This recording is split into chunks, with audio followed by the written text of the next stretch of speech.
선생님, 안녕하세요. 저는 서울 장평초등학교에서 근무하고 있는 교사 오유나라고 합니다. 이렇게 늦은 시간에 이렇게 수업 사례 나눔에 참여해주셔서 정말 감사드리고요. 저는 이제 지금 현재 4학년 영어 교과를 가르치고 있습니다. 그래서 아마 초등 선생님이시라면 대부분 담임 선생님이신 경우가 많아서 영어를 지도한 지 오래되셨거나 아니면은 영어를 수업할 일이 거의 없다라고 하셔서 잘 모르실 수도 있는 부분이 있겠지만 어쨌든 올해 AIDT가 수학과와 영어과에 도입이 됐잖아요. 근데 이 AIDT라는 게 약간 과목별 특징이 반영되어 있다고 저는 생각이 듭니다. 그래서 그 부분들에 대해서 말씀을 드리고 실제 제가 했던 수업 사례. 하지만 이제 아무래도 서울만 해도 AIDT를 선택한 학교가 그렇게 많지가 않다고 해요. 그래서 이제 선택하지 못한 학교라고 한다면 AIDT와 유사한 그런 기능들을 쓸 수 있는 방법은 무엇일지 이런 부분들을 사례로 말씀드리고자 합니다. 네, 이윤아 쌤 혹시 가능하면 제가 화면 공유를 해도 될까요? 네, 제가 화면 네, 선생님 공유하도록, 가능합니다.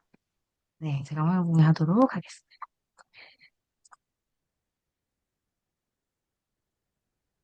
네, 제가 이제 살펴보고자 하는 내용은요, 제가 생각했던 주제는 일단 영어과 AIDT를 활용한 학생 맞춤 교육 실현이라는 주제로 준비를 해보았습니다. 저희 학교는 이제 3월부터 이제 열심히 준비를 해가지고 AIDT를 수학과 영어과에 모두 사용을 하고 있고요. 이게 약간 어떻게 보면 아쉬운 점이 이게 나이스상에 배당이 된 교사만 이 교과서를 쓸 수가 있고 볼 수가 있어요. 그러니까 이 나이스상이 들어가 있지 않으면 선생님들께서 이 AIDT 자체를 볼 수도 없고 사실 뭐 전시관에 가서 볼 수 있지 않느냐라고 얘기하실 수 있겠지만 그 전시본에서는 정말 그런 기능들만 체험을 하실 수 있는 거고 이 AIDT의 핵심은 약간 데이터에 있거든요. 그래서 학생들이 진단평가를 보고 그동안에 이제 수업의 활동들을 좀 데이터로 쌓아서 그걸 약간 분석하고 이를 기반으로 맞춤 학습을 설계하는 것이 약간 핵심 포인트이기 때문에 아무래도 직접 사용해보지 못하신 선생님들께 한번 사례를 보여드리고자 이렇게 시간을 마련하게 되었습니다. 네, 일단은 간단하게, 일단 영어과에 대해서 짧게 설명을 드리고 AIDT 설명을 드리도록 할게요. 2022 개정교육 과정에서 영어과가 조금 크게 바뀌었습니다. 아마 선생님들께서 이제 영어를 안 한 지 오래되셨다 하면, 뭐가 바뀌었지? 라고 하시겠지만, 한눈에 선생님들께서 알아보실 수 있는 게 뭐가 있냐면요. 영역이 총 두 가지로 바뀌었어요. 원래는 이제 영어과가 선생님들께서 알고 계시겠지만, 듣기, 말하기, 읽기, 쓰기였잖아요. 그래서 평가도 해당 4개 영역으로 이루어졌습니다. 근데 이제 올해부터 적용되는 2022 개정교육 과정에 따르면 이해와 표현 영역으로 나뉘었어요.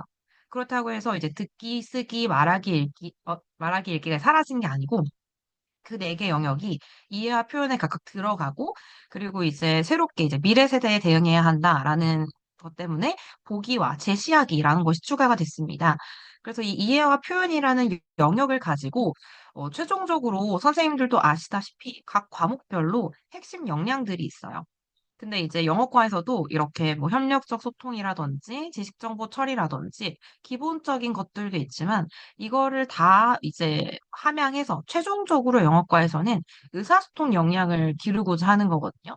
그래서 저는 항상 이제 수업을 설계하거나 1년치 교육 과정을 볼 때 꼭 이런 것들을 좀 체크를 합니다. 왜냐하면 이런 방향성을 가지고 있으면 교사가 내가 어떤 수업을 해야 하고 그리고 이제 특히 교육 과정 원문에도 어떤 방식으로 수업을 하고 평가를 진행해야 되는지가 내가 가르쳐야 하는 그 내용 요소에 적합하게 설명이 되어 있어요. 그래서 저는 이런 부분들을 꼭 체크를 하는데 올해 내가 가르쳐야 할 4학년 학생들은 영어 의사소통 역량을 함양시켜야겠구나. 그리고 실제 교육부가 제공한 자료에 따르면 디지털이나 AI 교육 환경을 고려한 교수학습 평가 방법을 제시해야 하는구나, 라는 것을 알 수가 있었습니다. 그래서 저는 이런 내용들을 바탕으로 해서 AIDT를 어떻게 사용하면 좋을지를 좀 생각을 해봤던 것 같고요. 실제로 이제 AIDT는 선생님도 이제 쉽게 생각하시면 AIDT를 쓰시는 분들도 있지만 못 쓰시는 선생님들은 그냥 AI 기반 코스웨어를 생각하시면 돼요. 그래서 앞서 설명해주신 풀리수학과 같은 것들이 이제 AI 기반 코스웨어잖아요. 그래서 코스웨어의 특징이라고 이제 볼 수 있는 것들이 다른 그 전에까지 있었던 에듀테크들과의 좀 차이점으로는 데이터를 분석할 수 있고 이 데이터를 기반으로 해서 AI 튜터 혹은 보조교사가 이제 수업에 지원을 해줄 수 있는 거죠. 근데 이 지원해주는 역할이 교사를 지원해주기도 하고 학생을 지원해주기도 합니다. 근데 이것들이 다 뭐 근거 없이 지원해주면 안 되잖아요. 교육인데 그렇기 때문에 데이터를 기반으로 하고 있고요. 이렇게 지원해주는 역할도 있지만 사실 저는 약간 더 편리한 기능은 이 대시보드라고 생각을 합니다. 아마 이 연구회에서 이제 공부하고 계시는 많은 선생님들께서 너무 잘 아시겠지만 학생용 대시보드와 교사용 대시보드가 있어요. 그래서 약간 내용이 들어가 있는 건 거의 유사한데, 일단 생김새가 조금 다르고요. 아무래도 이제 학생 대시보드는 개별 학생을 기준으로 하고 있고, 교사용 대시보드는 개별 학생 기준도 있지만, 이제 학급 전체를 아우를 수 있는 포인트들도 있기 때문에 조금씩 그 특징들이 다릅니다. 그래서 이런 기능들과 이런 배경을 알고 AIDT에 대해 살펴보면 좀 더 도움이 될 것 같아서 제가 한번 설명을 드렸고요. 실질적으로 이걸 수업에 활용할 때는 이제 캐리스나 이제 교육부에서는 크게 요 세 가지 모델을 제시를 하고 있어요. 첫 번째는 AIDT 중심형이라고 해서 오로지 AIDT만 쓰는 거예요. 그래가지고 여기 앞에 보시는 것처럼 단원의 흐름으로 이렇게 정리할 수도 있고 차시의 흐름으로도 정리할 수가 있습니다. 선생님들께서 보통 이제 수업을 설계한다라고 했을 때 단원 전체를 한번 그림을 그리신 다음에 그 단원에서 차시는 어떻게 전개할지 예를 들어 내가 생태전환 교육의 8차시 프로그램을 만든다라고 하면 전체 개요를 짜고 그 안에서 1차시에서는 뭘 할지 1차시에 도입 전개 정리를 이렇게 계획을 하시잖아요. 이 설계하는 방안을 크게 이렇게 세 가지로 본 겁니다. 그래서 1번이 AIT만 써서 모든 걸 다 하는 거. 그리고 2번이 서책과 AIT를 병행하는 겁니다. 이건 말 그대로 선생님들께서 평소에 이제 서책으로 교과서 진도를 나가시잖아요. 근데 저도 아무래도 이제 그런 생각이 들긴 했어요, 초반에. 아이들도 그렇고, 이제 집에 계신 이제 학부모님들도 분명히 이 교과서를 보고 진도를 어디까지 나갔고, 아이에게 어떤 예습을 시킬지, 어떤 복습을 시킬지를 보통 교과서로 많이들 판단하시잖아요. 그리고 실제 아이들도 막 수업하다 보면, 선생님, 저희 7쪽까지 했어요. 이제 8쪽 할 차례예요. 라고 하고, 만약에 제가 활동을 재구성해서 8쪽을 안 하고 넘어가면, 막 아이들이 8쪽은 언제 해요? 막 이런 얘기를 하잖아요. 그래서 저도 처음에 사실, 이 서책을 사용하지 않고 AIDT를 썼을 때 어떤 문제가 발생하진 않을까? 이런 부분을 되게 고민을 했어서 시작은 저도 이 두 번째로 시작은 했습니다. 서책하고 AIDT를 동시에 썼어요. 이제 쓰는 방법은 제가 동시에 썼을 때는 책상에 이제 서책도 펼쳐놓고 이제 저희는 디벗으로 크롬북을 쓰거든요. 그래서 크롬북을 펼쳐놓은 다음에 애들하고 이제 교과서로 서책으로는 흐름을 살펴보고 제가 AIDT 디벗을 활용해서는 아이들한테 콘텐츠를 약간 제공하는 방식으로 활용을 했었습니다. 여기 나오는 것처럼 멀티미디어를 활용하거나 사시 형성 평가로 AIDT를 썼다라고 되어 있잖아요. 저도 약간 유사한 방식으로 썼던 것 같고, 근데 이 과정을 겪다 보니 제가 이제 어떤 생각이 들었냐면, 사실 이 AIT라는 게 결국 이것도 단독 교과서거든요. 그래서 서책하고 내용이 약간 중복돼요. 그래서 뭔가 이걸 두 개를 펼쳐놓고 하니까 이거 하다 저거 하다, 근데 결국 같은 내용이야. 이런 생각이 드니 애들도 약간 더 헷갈려 하고, 일단 초등학생이다 보니까 책상 정리가 잘 안 돼요. 그래서 저는 그 이유가 가장 컸던 것 같은데, 책상 정리가 잘 안 되니 막 서책을 봐야 되는데 어떤 애가 AIDT를 보고 있고 AIDT를 봐야 되는데 막 서책을 보고 있는 거예요. 그래서 그런 혼돈과 아직 어리기 때문에 발생하는 그런 문제점들이 있어서 이제 어느 순간부터 이제 과감히 이제 결단을 내리고 AIDT만 써봐야겠다라고 하면서 지금 한 달 좀 넘게 AIDT만 사용을 하고 있습니다. 그래서 이제 실질적으로 저는 지금 1번 형태로 주로 사용을 하고 있고요. 이제 수업도 이걸로 나가고 평가도 여기서 진행하고 과제도 제가 AIDT로 제공을 합니다. 그래서 지금 이제 애들이 아직은 초반이어서 그럴 수도 있는데 영어 수업을 좋아하는 유일한 이유가 이 AIDT를 쓰기 때문입니다. AIDT를 쓰기 위해서 영어 수업을 오는 되게 귀여운 상황이 발생을 했는데, 물론 이 기술적으로 신기함에서 오는 그런 흥미가 언제까지 갈지는 저도 한번 지켜봐야 될 포인트일 것 같긴 한데, 이 AIDT만 쓴다는 것만으로도 아이들이 굉장히 즐겁게 참여를 하고 있고요.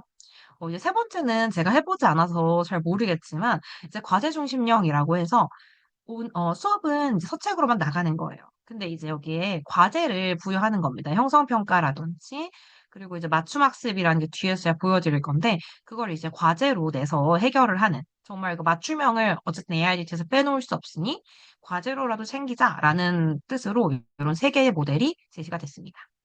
네, 그래서 제가 이제 AIDT 중심으로 했던 수업 사례를 이제 설명드리고자 하는데요. 이 포털 자체를 써보신 분도 계시겠지만, 앞서 이제 설명하신 선생님들 사례처럼 1, 2학년이나 5, 6학년 수업을 하신다면, 이 원패스를 가입할 일도 없고, 이 포털을 로그인하실 일도 없을 것 같아요. 그래서 실제로 아이의 입장에서 로그인을 하면 이런 식으로 보입니다. 선생님들께서 많이 들어서 아시겠지만 이제 SEL 사회정사학습 반영돼야 되죠. 그래서 이 학습 아이콘이라는 게 누르면 아이의 감정이나 상태를 고를 수가 있어요. 그래서 이런 거 고르고 이제 또 좋은 말 해줘야죠. 오늘 하루 다투지 않고 사이좋게 지내보아요. 이런 좋은 말이 또 들어가 있습니다. 그래서 아이가 이제 약간 오늘 하루를 이제 시작할 때 이거를 보고 그리고 하단은 이제 나이스와 연동이 된다고 말씀드렸잖아요. 그래서 이게 어쨌든 세팅할 때는 굉장히 힘들었는데 실제 써보니까 또 장점이 뭐냐면 4월 14일에 들어간 시간표대로 책이 여기 보여져요. 그러니까 지금은 수학하고 영어밖에 없기 때문에 혼돈이 좀 덜하긴 하는데 만약에 이게 원 계획대로 전 과목에 교과서가 도입됐다면 이 나이스 연동이 꼭 필요하겠다라는 생각이 들더라고요. 왜냐하면 아이들이 그렇지 않았으면 이 책장에서 그 시간에 해당하는 교과서를 골라 써야 할 텐데 이게 시간표가 연동이 되니까 몇 교시에 무슨 책인지 이게 정돈이 되어 있어서 아, 이런 의도로 나이스를 연동한 것이라면 이거는 잘했다. 하지만 불편한 게 아직 많다라고 얘기할 수 있을 것 같습니다. 그래서 이제 아이가 교과서를 골라서 저는 이제 영어 교사이기 때문에 영어 교과서밖에 이제 쓸 수가 없어요. 그래서 영어 교과를 누르면 저는 항상 시작할 때 아이한테 오늘 기분 고르기를 하도록 합니다. 이제 기능을 만들어 놨는데 또 써야겠죠. 그래서 이제 이 친구들이 들어가자마자 이게 보여요. 오늘 기분이 어떤지. 저는 이제 요거를 쓰기 전에 약간 고민을 했던 게 어쨌든 되게 긍정적인 것들도 있지만 이게 하단에 보면은 뭐 따분함, 뭐 화남, 피곤 이런 게 있어요. 그래서 저는 이걸 수업 시간마다 과연 써야 할까라고 고민했던 게 혹시라도 아이들이 막 다 따분함을 골라서 슬픈 수업이 될까 봐 걱정을 했었는데 제 우려와는 다르게 이거를 이제 도입을 하고 매 수업 시간마다 하고 있는데 아이들이 되게 긍정적인 것을 많이 골라줍니다. 이런 행복이라든지 평온 이런 것들을 골라줘서 수업할 때 저도 이거를 교사용으로는 이렇게 주르륵 다 보이거든요. 그래서 그걸 보면서 아, 오늘 이 친구들이 수업할 준비가 되어 있구나. 이런 것들을 한번 파악하고 진행하기도 합니다. 그리고 이제 제가 이게 아이들의 영상과 사진이 있는데 약간 초상권을 허락받지 못했기 때문에 직접적으로 보여드리진 못하지만 제가 이제 수업을 하면서 이제 장점이 됐던 부분을 보자면 이제 영어과 같은 경우에는 스토리텔링이 되게 많아요. 그러니까 다이alo그 기반의 스토리들이 있는데 그것들을 이제 보려면 저희 학교 같은 경우는 한 학급에 이제 25명 내외의 많은 학생들이 있습니다. 그래서 영어 시간에 이제 교사가 전면에 전자칠판으로 대표로 그 영상을 보여주면 어떤 일이 발생하냐면 뒤에 친구들이 계속 이렇게 하고 있어요. 그 이유는 맨 뒤 친구들은 안 보인다는 거죠. 그래서 자기 안 보여서 선생님 다시 보여주세요. 혹은 못 봤어요. 이런 얘기를 계속 했었는데 이게 디벗을 사용해서 AIDT를 활용하게 되면서 아이들이 자기가 영상을 자기 걸로 볼 수 있게 된 거예요. 그래서 훨씬 잘 보이고 내용도 빠짐없이 이해할 수 있게 되었더라고요. 그래서 많이들 알고 계시겠지만 이어폰이나 헤드셋 활용하면 굉장히 도움이 됩니다.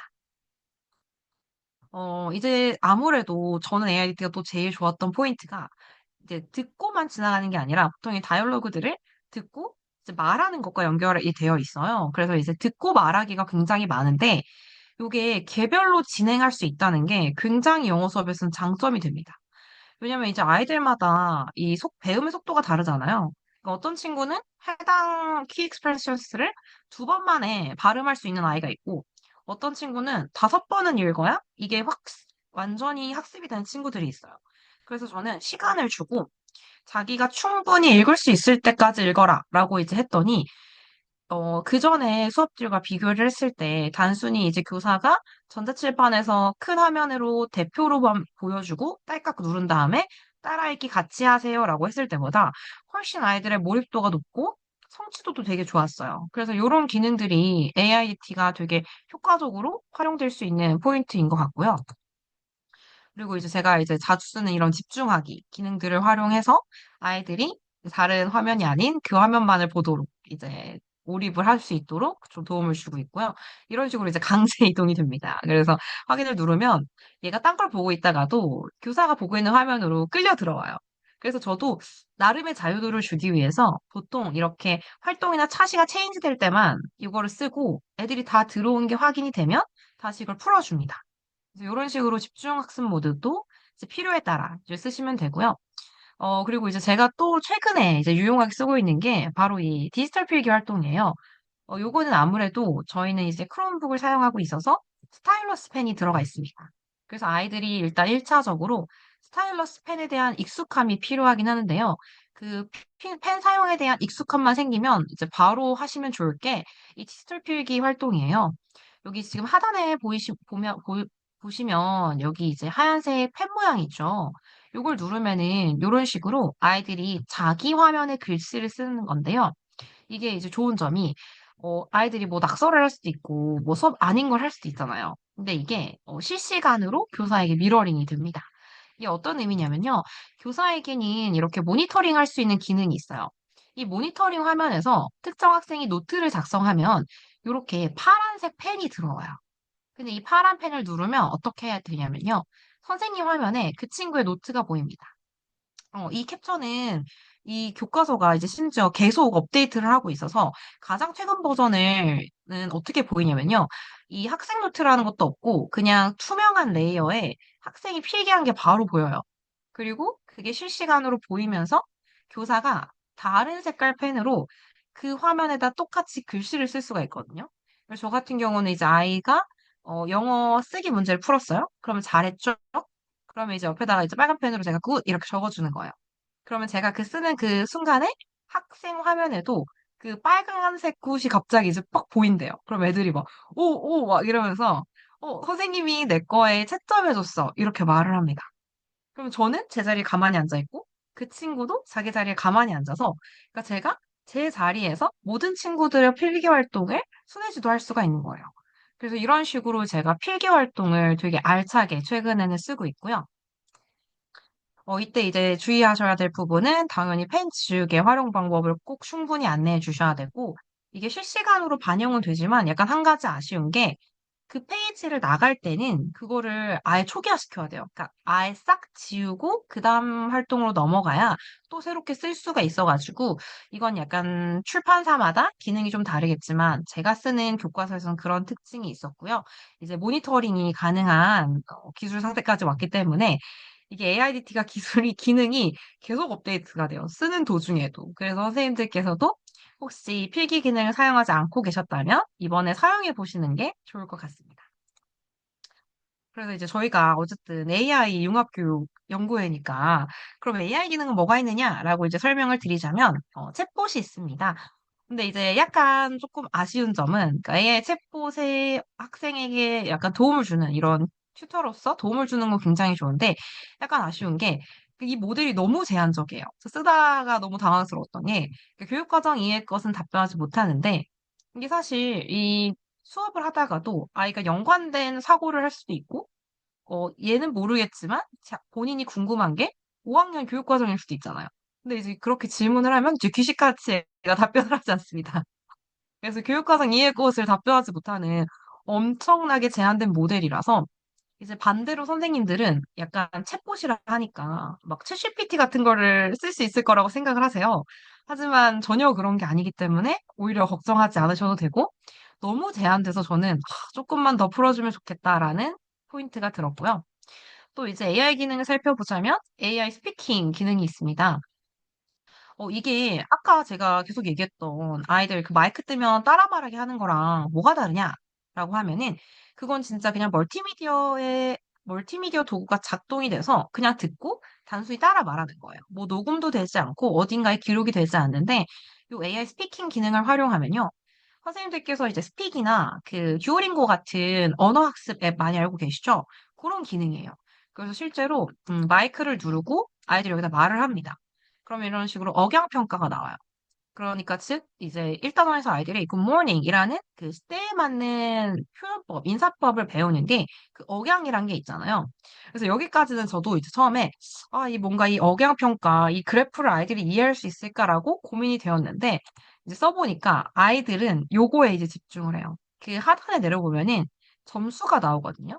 그러니까 얼마나 유창한지 점수가 나오는데 아이들이 생각보다 이 점수를 100점을 만들기 위해서 자기도 그 스스로 이제 동기유발이 돼가지고 계속 발음을 해보려고 하고 만약에 옆 친구가 100점이 나왔어요. 그러면 너 이거 어떻게 100점 나왔어? 라고 이제 물으면서 계속 굿모닝, 굿모닝 하면서 억양을 막 계속 바꿔가면서 이거를 하고 있는 거예요. 그래서 아, 이 기능 좋다라는 생각이 딱 들었었고 AI 스피킹 대신에 아이들한테 좀 시간을 충분히 주셔야 됩니다. 그래서 이런 기능이 활용되고 있습니다.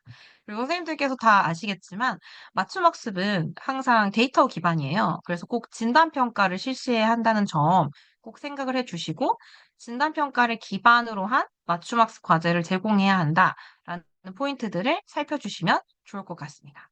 그럼 제가 이렇게 AIDT를 이렇게 쓰고 있다 이렇게 자랑을 하고 나면 선생님들께서 AIDT 나 쓰고 싶은데 당장 쓸 수가 없어요. 왜냐하면 선생님들께서는 1학기에 신청을 하지 못하셨기 때문에 쓰시려면 이제 2학기부터 신청을 하셔야 되는데, 하지만 유사하게 코스웨어를 통해서 이런 기능들을 충분히 접해 보실 수 있습니다. 이게 전국 단위 연구이다 보니까 사실 서울시 선생님이 아니신 분들도 많이 계시겠지만, 그 중에 이제 서울시에서 이제 플리스쿨처럼 리딩앤이라는 걸 제공을 해요. 근데 이 리딩앤이라는 사이트는 사실 사교육기관에서도 너무 많이 써서 사실 자녀가 있으신 선생님들께서는 이거를 아이가 영유아 때 혹은 초등학생 시절에 써봤다라고 얘기하시는 분들이 많아요. 그리고 실제로 제가 아이들하고 수업을 할 때 이걸 사용하는데 이제 애들 한 절반 이상의 반응이 선생님 저 이거 학원에서 써봤어요 라는 말을 되게 많이 하더라고요. 그리고 이제 선생님들께도 얘를 소개해드리는 이유가 서울시교육청 선생님이 아니시더라도 어쨌든 이 사이트가 이제 사교육 시장을 넓혀야 하니 2주간은 무료 체험을 하게 했습니다. 그래서 한번 선생님께서 써보시고 괜찮으면 수업에 한번 활용해 보시라라는 생각으로 이게 AIT랑 연계해서 쓰면 굉장히 확장성이 좋거든요. 왜냐하면 제가 앞서 보여드렸지만 AIDT에 AI 기능이 있기는 해요. 하지만 제가 예상했던 것보다는 그렇게 AI 기능이 많거나 이렇게 좋은 수준이 아닌데, 이런 사교육 시장의 AI는 굉장한 수준을 가지고 있습니다. 그래서 예를 들어서 제가 이제 가르치는 학생들에게 이 단원이 I'm happy라는 단원이에요. 감정을 배우는 단원인데, 이제 리딩앤이 도서를 기반으로 하기 때문에 관련된 책을 하나 제가 선정을 합니다. 그리고 이제 사시별로 활동이 다 설계가 되어 있어서 우리스윅이란 책을 선정을 했는데 이 친구가 일주일마다 이제 이 선물에 대한 감정이 변화하는 내용을 담고 있어요. 그래서 굉장히 적절하다라는 생각이 들어서 이 단원에서 활동을 했고 이런 식으로 이제 기본적인 읽기 전중 활동을 제가 학습지를 만들어서 아이들에게 제공을 했고요. 그리고 이제 실제적으로 이거를 활용을 할 때, 네, 단어장 기반의 활동을 해요. 사진이 지금 왜 안 나오는지 잘 모르겠지만, 단어장 기반의 활동을 할 수 있는데 이게 이제 보통 그 전에 수업을 할 때는 단어를 찾으라고 하면 네이버 영어 사전 이런 데서 찾아야 했잖아요. 근데 이 리딩앤에서는 자체 단어장이 있어가지고 여기서 검색을 하면 충분히 초등학생도 이해할 만한 수준으로 단어장이 나오기 때문에 이를 기반으로 어휘력 활동도 하실 수 있고, 그리고 일단 제가 제일 강추하는 게 이게 진정한 인공지능이지 않을까 하는 기능이 있습니다.